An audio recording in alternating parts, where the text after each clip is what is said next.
Hello friends, जो हमारे तिपरा मोथा के वॉरियर्स हैं, हमारे तिपरासा लोग हैं। पिछले 3 दिन में बहुत लोगों ने स्पेकुलेट किया है कि हम अलायंस करने वाले हैं।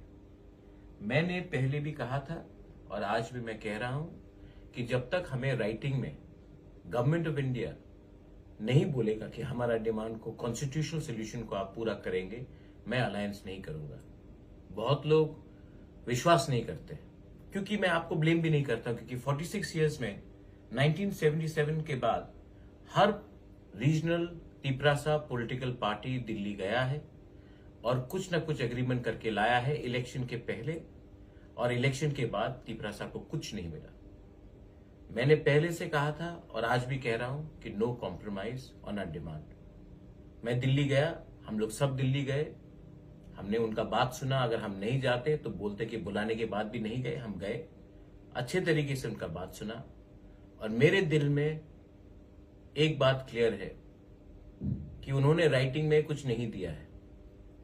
मैं तिपरा मोथा वॉरियर्स को, अपने पूरे तिपरासा को बोलना चाहता हूं, there will be no alliance in this election.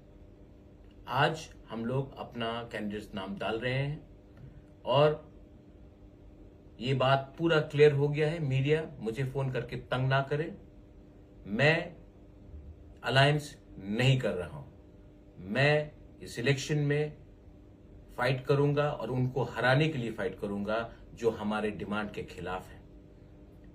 Be ready, जीतेगा तो जीतेगा, हारेगा तो हारेगा, लेकिन इस बार वन लास्ट फाइट तो जरूर करेंगे हम। बेलाइनो हम बाय खुलूंगा।